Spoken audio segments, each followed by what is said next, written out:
Alright, so for our next formation, we're going to be in the tight Y off weak. This is another one of the formations that I've added into my offense recently, and I really like this PA cheat wheel post play. It's got like an auto motion wheel.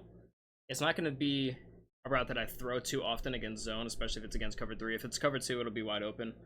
You know, once it gets over the cloud or whatever, the hard flat, soft squat, whatever it may be. Once it gets over that, it'll be wide open. Or if they're in like mid blitz or something, and they're running shade down man, it'll get wide open. A lot of the times, when they're trying to follow the wheel too, they'll kind of run into the cornerback that's manned up over Worthy over here, and Worthy, like, they'll just kind of get, like, you know, tangled up, and then you'll have pretty much like a free touchdown, honestly. So I really like it versus man, I like it versus cover 2.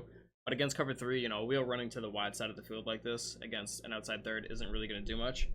But what it is going to do is it's going to make them play cover 3 on that side pretty much every single time.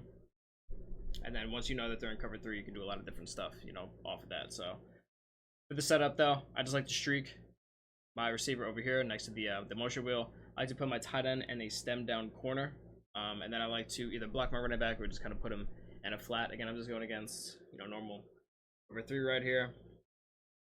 I'm just gonna motion over, and yeah, again, since you know that they're in cover 3, you can hit that.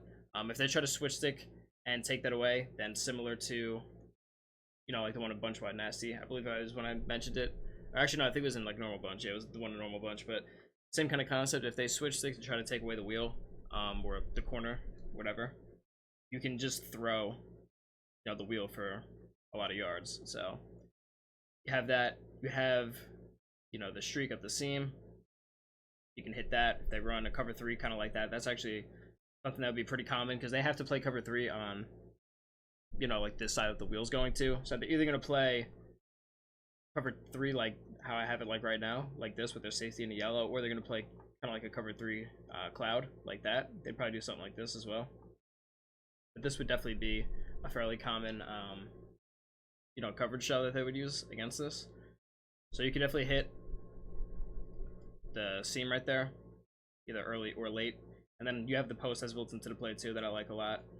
You can throw that kind of over the middle. You just have a lot of options, you know what I mean? You have the seam, the wheel, again, if you're playing against man or against cover 2, it'll be nice. If not, I kind of just use it as like a clear out route. And if they switch stick to try to take it away, or take the corner out away on the tight end, you can just throw the wheel. And if they don't, then, you know what I mean? You could just throw the tight end corner out, right? So yeah, you can see the wheel itself isn't really going to be open, but you're just going to force them to have to play a certain coverage. And once you force them to play a certain coverage, everything else just gets easier. So that's the first setup that I like out of this play.